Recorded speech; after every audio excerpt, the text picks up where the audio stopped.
Assalamualaikum warahmatullahi wabarakatuh. Alhamdulillah, alhamdulillahi rabbil alamin. Wassalatu wassalam ala rasulihil karim. Amma ba'd. A'udzu billahi minasy syaithanir rajim. Bismillahirrahmanirrahim. Ya ayyuhalladzina amanu taqullaha wa qulu qawlan sadida.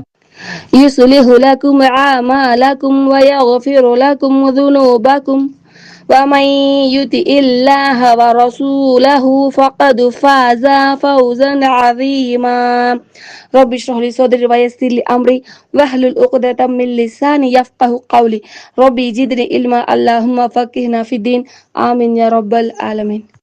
Today class పరిశుభ్రత ఆదేశాలు. ఈ పరిశుభ్రత ఆదేశాలలో నజాసత్ అంటే ఏమిటి, నజాసత్ రకాలేమిటి, నజాసత్ ఆదేశాలేమిటి ఇన్షాల్లా గ్రహిద్దాం. మొదటగా అసలు నజాసత్ అంటే ఏమిటి? నజాసత్ అంటే అశుద్ధి లేదా అపవిత్రత అని అర్థం. మనిషి దూరంగా ఉండవలసిన అపవిత్రమైన వస్తువులు లేదా పదార్థాలను నజాసత్ అంటారు. ఇంకొక మాటలో చెప్పాలంటే దేనితోనైతే ఒక ముస్లిం దూరంగా ఉండాలో అది ఏ చోటునైనా నుంచి సరే అది మనకు తగిలిన నజాసత్ అశుద్ధి అనేది అది కడుగుట విధిగా ఉందో దానినే నజాసత్ అని కూడా అంటారు. నజాసత్ రెండు రకాలుగా ఉంటుంది కదా, ఒకటి ద్రవ రూపంలో, ఒకటి గట్టిగా పదార్థం రూపంలో. ఇప్పుడు చూడండి, నేలపై ద్రవ రూపంలో ఒక నజాసత్ పడింది అంటే ఉదాహరణ మూత్రం పడింది అనుకోండి, అది పూర్తిగా ఎండిపోయి దాని గుర్తులు కూడా లేకపోతే ఆ నేలపై నడవడం లేదా కూర్చోవడం మనకు వీలైన నేల అని మనం భావించాలి, వీలైనది మనకు అని చెప్పేసి మనం భావించాలి. లేదా నేలపై ఏదైనా మలినం పడిపోయింది, అది పలుచగా ఉంది, దానిపైన నీళ్లు పోసేస్తే అది కూడా శుభ్రంగానే అయిపోతుంది. అప్పుడు నేల అనేటప్పుడు కూడా శుభ్రం అవుతుంది. లేదా ఆ మలినం పలుచగా ఉండి ఆ తర్వాత అది ఎండిపోయినచో దాని యొక్క వాసన కూడా మనకు మారిపోవాలి, అప్పుడు నేల అనేది శుభ్రం అవుతుంది అనమాట. అది శుభ్రమైన నేల అని చెప్పేసి మనం పరిగణనలోకి తీసుకోవాలి. లేదా అది పారనిది గట్టిదై ఉంటే మనం దాన్ని తీసి పడేసి తర్వాత నేలను మనము శుభ్రం చేసుకోవాలి. కొంతమంది అడుగుతూ ఉంటారు, బహిష్టు రక్తం లాంటివి కనబడే మలినం ఏదైనా సరే క్లాత్ కి తగిలినప్పుడు మేము కడిగినా కూడా ఆ యొక్క మలినము పోవటం లేదు అని. అక్కడ ఆ మలినం యొక్క రంగు అనేది అలాగే ఉంటుంది, కొంచెం పూర్తిగా తొలగడం కష్టంగా ఉంటుంది అని చెప్తూ ఉంటారు. తొలగడం కష్టంగా ఉంటేది పాపం కాదు, అప్పుడైతే శుభ్రంగా ఉన్నట్టు లెక్క అవుతుంది. మరక ఉంటే ఆయన కూడా ఆ క్లాత్ శుభ్రంగానే ఉంటుంది. ఆ మలినం మనం తీసి కడిగేసాం కదా, కానీ దాని తాలూకు మరక మాత్రం మనకు అనిపిస్తుంది, అయినా కూడా ఆ క్లాత్ శుభ్రమైనదిగానే మనం భావించాలి.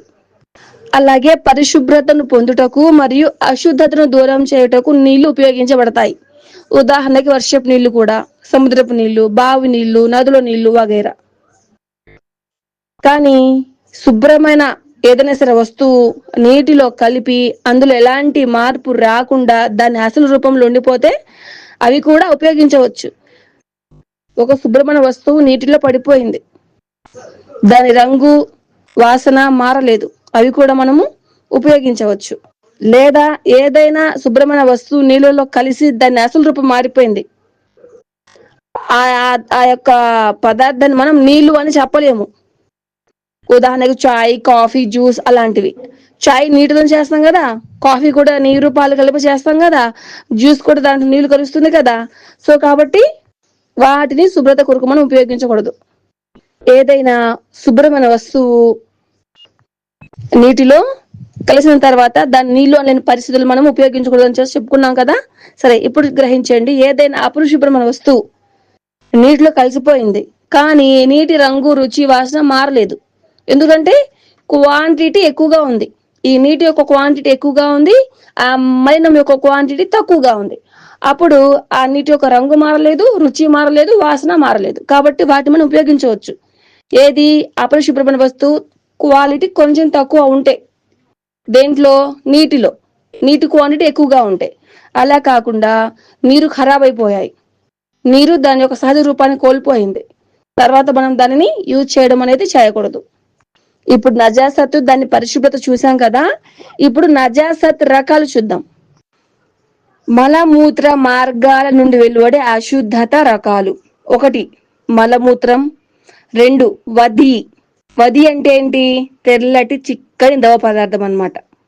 ఇది మూత్రము తర్వాత కొంతమందికి వెలువడుతుంది. తర్వాత 3వ పాయింట్ మజి. మజి అంటే భార్యాభర్తల కలయిక కలవాలి అని చెప్పేసి ఏదో కోరికలు మనసులో ఉత్పన్నమైనప్పుడు, కామవాంఛకు లోనైనప్పుడు వెలువడే తెల్లటి జిగటగల పదార్థం అనమాట మజి అంటే. ఓకేనా? తర్వాత పాయింట్ నెంబర్ 4 మనీ అంటే వీర్యం.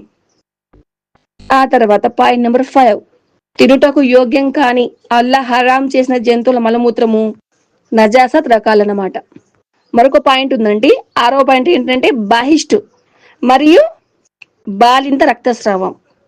అయితే మనం ఇప్పటి వరకు చెప్పిన ఈ 6 ముఖ్యమైన పాయింట్లలో ఈ రకాలలో నజాసత్ శరీరానికి లేదా దుస్తులకు అంటిది దూరం చేయాలి.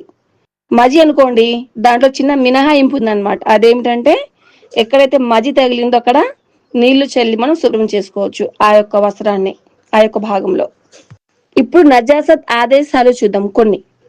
మనిషికి ఏదో ఒక పదార్థం అంటిందండి, అది నజాసతా కాదా మనం నిర్ధారణ చేయలేం. అది అపవిత్రమైన పదార్థమా అసలు ఏమంటుంది మనకు తెలీదు. సో కాబట్టి దాని గురించి ఎక్కువ ఆలోచన అవసరం లేదు. ఓకేనా? అది లైట్ తీసుకోవాలి. మనకు అది తెలియదు అది అపవిత్రమా కాదా, మనకు తగిలిందా లేదా ఆ పదార్థం, మనకు కొంచెం అనుమానం ఉంది. అప్పుడు దాన్ని మనము అతిగా ఆలోచన చేసి ఇది అవ్వాల్సిన అవసరం అయితే లేదు. ఆ తర్వాత ఒక మనిషికి నజాసత్ తగిలింది కానీ అతను చూసుకోలేదు, తన దుస్తులు తగిలిన నజాసత్ చూసుకోలేదు, ఆ చెడు పదార్థాన్ని చూసుకోలేదు, తర్వాత చూసుకున్నాడు. నమాజ్కు ముందు చూసుకోలేదు, నమాజ్ అయిపోయిన తర్వాత చూసుకున్నాడు. ఓకేనా?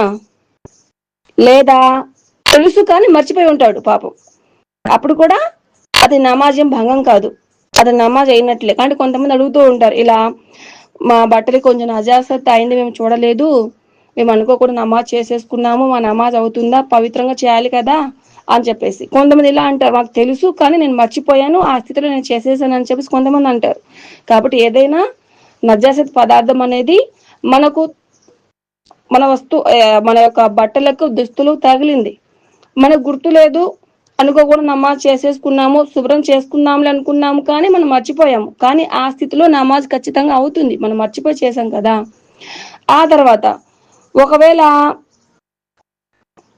అది మనకు తెలీదు, నమాజ్ అయిన తర్వాత మనం బట్టలు చూసుకున్నాం, నజాసత్ తగిలింది, అక్కడ ఉన్న ఏదైనా ఒక చోట్ల కూర్చున్నప్పుడు, అది కూడా మన మీద నింద కాదు. ఓకేనా? అప్పుడు కూడా నమాజ్ అనేది అవుతుంది. మనం సాధారణంగా ఏం చేస్తాం, ఎక్కడ మనకు అంటిందో ఆ పదార్థం, ఎక్కడ అంటిందమ్మా ఈ పదార్థం, ఎక్కడుంది చెడు పదార్థం అని చేసి వెతుకుతాం కదా ఆ యొక్క ఏరియాలో. అలా ప్రదేశాలు చూసి ఆ యొక్క పదార్థం ఎక్కడ అంటిందో చూసుకున్న తర్వాతనే సరే ఆ యొక్క చెడును అక్కడ నుంచి, ఆ యొక్క మలినాన్ని అక్కడ నుంచి మనం తీసేయాలి, కడిగేసేయాలి. ఆ చోటు నుంచి మళ్ళీ మనం అలా వదిలేసామనుకోండి, అదే స్థితి మళ్ళీ ఇంకో కలగొచ్చు కదా. అది విషయం. ఇదన్నమాట క్లాసు. రేపు మలమూత్ర విసర్జన ఆదేశాలను తెలుసుకుందాం ఇన్షాల్లా. అల్లా చిత్తమైతే టుమారో మళ్ళీ కొత్త సబ్జెక్ట్తో నేను మీ ముందుకు వస్తాను.